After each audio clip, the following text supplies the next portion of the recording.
Hello and welcome to this second in a series of presentations that are aiming to demystify the Rotary Foundation, generally aimed at Rotarians in District 1060, which is the heart of England, Warwickshire, but most of the West Midlands, a bit of Staffordshire and Worcestershire thrown in for good measure.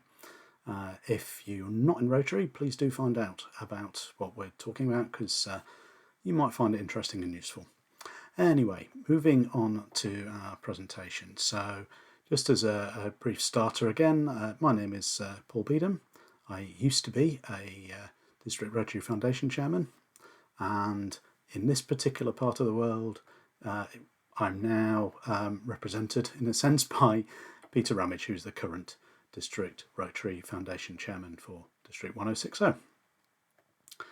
As a little recap from the previous video, just to make sure some terminology is clear and you don't have to sit through the 15 minutes of that one again, we have 4 funds we're talking about with the Rotary Foundation. We have the Annual Fund, Permanent Fund, Polio Fund and the Disaster Response Fund.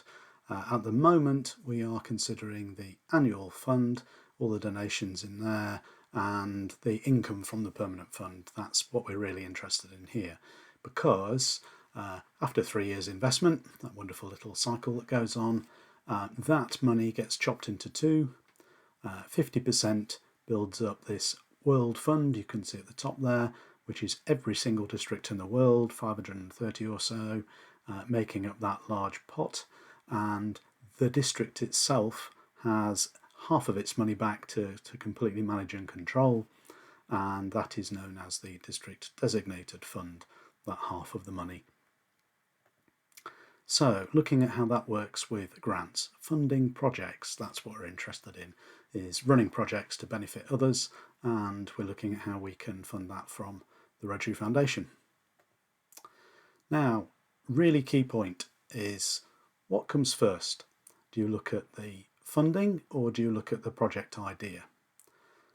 Because quite often people will come with a completely finalised project and then try and work out where to get the funding from. There are some challenges in doing it that way. So there are lots of different grant giving organisations. Clearly we're talking about the Rotary Foundation here, but they all have the same sort of idea of, here is some money that we're interested in providing for very specific purposes. So they have specific funding criteria. If you design the project to meet the criteria, then it will be very straightforward and much smoother. The big problem comes when the project's already finalised and, it doesn't fit into that particular requirement or doesn't meet that requirement. So from a foundation point of view, there are some patterns, if you like, particularly around simple schools or low-cost shelters, that have some very specific requirements that need to be met, but taking them as a sort of a template and using them as a pattern to follow, so that these are the items that we've already got in play, a little more straightforward and can be done then. So just something to think about. Think about how it's going to be funded first, with a general idea of what the project might be about, and then finalise the detail after. Much more straightforward then.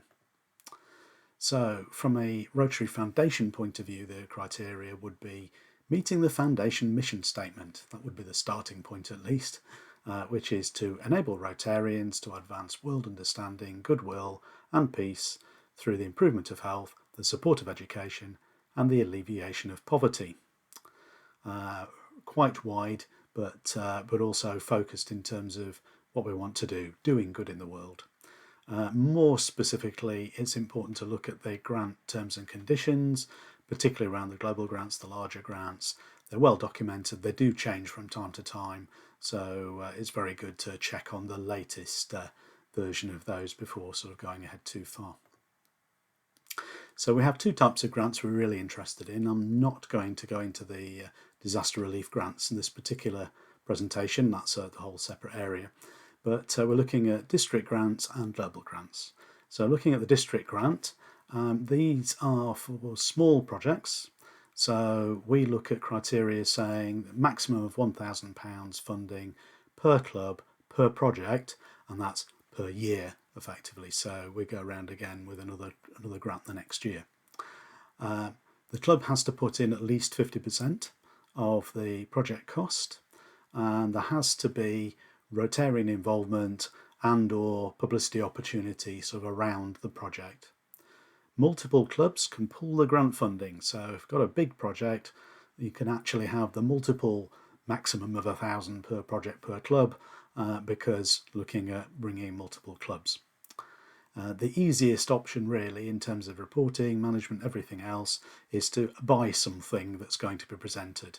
So that allows a sort of a unit cost that says, okay, if we wanted to present one, great. If we wanted to do multiple, we can scale up or down, and if there's more funding available, buy more. If there isn't as much, buy less, which allows the various bits of pot to be carved up in a fairer way, in a sense. Really, you don't get a rejection just because, well, we wanted to buy 5 and actually there's only funding to buy 4, that sort of thing. So estimate and quote will be the sort of thing that's submitted with the application in the first place, and receipts on the report, so the whole thing's nice and straightforward. Global grants, well, larger projects, minimum of $30,000 is about the only time I'll really be talking about dollars, because most of this presentation we've converted into pounds, but it is a global minimum, so it's in dollars. It needs to meet a community need, so there is a formal needs assessment requirement now. That's actually quite good in some ways, because it means most of the questions that are likely to come up later on have already been covered because they're already included in the needs assessment. Gone too far there. So they need to partner with a club in another country. So at least 30% of the funding has to be outside the project country. That's with the exception of scholarships. That's one-off difference. For our purposes, the United Kingdom is split into multiple countries. So if we were interested in a project in England, we could get that other country. It could be Wales, Scotland, Northern Ireland, or Republic of Ireland, of course. They need to meet one or more areas of focus, which I'll cover in a second, but the primary area of focus is strongly advised if there are multiple. That's simply because the global grant will be referred to a specialist, and it needs to go to the right specialist. Otherwise, a different area of focus that wasn't your main one may end up with most of the questions, which is not what we want to do. So the areas of focus listed out there, we've got peace and conflict resolution prevention, disease prevention and treatment, water and sanitation, material and child health, basic education and literacy, economic and community development, and coming soon, after this Rotary year, so 1st of July 2021, the environment will be in the list as well. At the moment, it's been agreed as a way forward, but this year is going to be spent putting the detail together around what's actually meant by environment in terms of a detailed area of focus. But they all have their nifty little symbol there, and will get used and come into this process more as we come on. So we have effectively a sort of a 2-stage matching process. So the club will pull together a certain amount of money. Now that can be multiple clubs, of course. So all the clubs in a particular district will then apply to their district foundation committee for a section of that DDF we mentioned earlier, that district designated fund, some sort of contribution from that. And the district foundation committee in that district will work out what that is. Sort of hope it's going to be straight 100%, which makes things simple later, but it depends on what's available. And once that's been done, the World Fund, so when the application goes through to the administration team in Evanston in the States, the World Fund bit will get allocated, and that will be a 100% match for whatever the DDF is. So that's where the stages go. So the club sorts out the money in the first place, apply to the district adds DDF, and then globally the World Fund bit gets added in as well. So you can see how that can work. I mentioned earlier that global grants need a 30% contribution from an overseas partner, overseas club or district. So this is taking that into account. So what we've got here is A is the host clubs, so the area that's actually going to be where the project is going to be. The host DDF, we're assuming there's a straight 100% match there, so it's exactly the same amount from the DDF from those districts. The international clubs putting the money in there, that will be B on there, and D we have the international DDF, again assuming 100% match. So what happens then, it goes to that global side of things, and we'll end up with whatever was DDF in C, whatever was DDF in D, get added together and become the amount of that World Fund match which gets added in there. And all of those 5 items there get added together to give us our project budget. So you can see how there's quite a big ramping up sort of effect there, and the total amount available for the project is can be quite significant. And just to show an illustration of that, so if we put some numbers on it, the dollars are on the side, but we can talk about the pounds. So if the host area, the 70% split between the international and the host, means that the hosts would put in £5,670 as a set of clubs. The international clubs can put in £2,430. That will get matched in both cases by DDF. All of the DDF there gets matched by the World Fund, and we end up with a £24,300 project, at least on a budget, when the clubs, the total of what the clubs have put in is 8,100. So they've put in a third of the total, and it's the DDF and the World Fund have made up the other 2/3. So it can scale up quite nicely. So looking at another example, another split way of doing it, since the international partner has to put in at least 30%, well actually they could put in 100%. So the international side can fund the whole lot, split their 50-50 between clubs and DDF, and then the World Fund of course matches that DDF, so you still end up with the same, except the host area hasn't had to put anything in at all. And then looking at international DDF only, well clearly the extreme is you only need to put in DDF from the international side. There's no need for club contributions and no need from the host area. So that gets a straight match from the World Fund, and there you go. Now that's the way scholarships tend to work, in that the international side will put all the money in, and the host is where the student will actually study. They don't have to put any money in the host area. It can all be the international side. District grants, we look at those. We have a process. We said the criteria earlier, so the at least 50% of the money, the requirement to have some sort of Rotarian involvement or publicity out of it. So what we have is a process here that at the beginning we have a bit of a split in that there's a qualification sort of requirement for any grant funding really. There's a qualification requirement the club needs to qualify. That's largely around submitting a signed memo of understanding each year. But also there will be a proposal submitted. So that's a rough outline of what the project's all about, how much it's going to be, what it requires from the grant funding point of view, and all those elements. That will go to the District Grants Committee for review, and they may come back and say, well actually we suggest a bit of a tweak, or actually that's fine, great, you're there, you're spot on, now we need you to fill in a full application.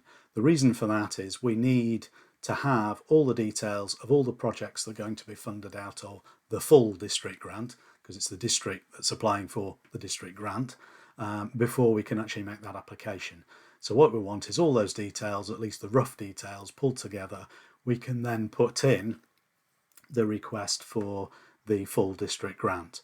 And in the meantime, the clubs that have put those projects forward can be filling in their full applications. They can also be doing their qualification bits, filling in memo of understanding and the requirements around that.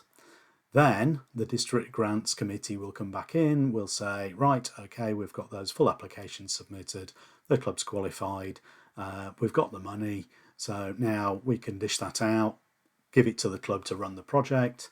The project actually takes place. While the project's running, every 6 months there will be a need for a report, an interim report, and then a final report at the end. Clearly, if the project took less than 6 months, there's only need for a final report. When those reports are accepted, if they're not, you go round again. When those reports are accepted, we've come to the end, that's it, the whole process closed down. There's a variation, of course, if you come up with another project partway through the year, there's still money available, which there could be. People could have cancelled their projects, money could have come back into the pot that way. So you can actually start at this point, and we go in and say, right, okay, we want to do this project, have an exchange of emails or a chat or whatever with the district grants chairman, and just say, yeah, that's suitable, there is funding available, go and put your full application in. The club's already qualified because it's already done more than done a project that year anyway, so it goes straight in with its full application, district grants committee review, and the rest of the process is exactly the same. Okay, so you don't need to go right back to the beginning with a proposal and do all that if you have a second project in the same year. Recommendation really is, rather than waiting for the Rotary year and planning this is going to happen this year, we now need to work out how to do grant application, funding, put the idea together. If there's a suitable idea with no particular time constraints on it, put that idea together, submit it at least as a proposal any time, and that way it can be in that sort of stack on the shelf waiting, and we can pull all those pending projects off the shelf and hopefully apply for the district grant without having to delay too much for other clubs putting in projects. It's a good thing to do, to just sort of submit it and have it pending, if you like. And we've got enough pending, we can apply for the next year's district grant, possibly earlier than normal. So for further information, you can go to rotary.org. That's the global Rotary website, and we can go for that for lots of information. Yes, the spelling of centre is correct in those terms because it is a site hosted in America, so it's a different spelling. You will also see we'll send out newsletters from time to time and look at our own local website, foundation.rotary1060.org.uk. Yes, please do consider donating to Foundation to make funding available for future projects. Funding needs to be in there in the first place to allow the projects to happen, and please don't leave it to the end of the year. But I hope you found that useful. That's the second in a series of presentations. Look on the YouTube channel that we've got there and other sources for the earlier ones, and please do make best use of them and feed in any comments you might have in the videos there. That will be great. Okay, thank you very much for listening, and that's the end of this one.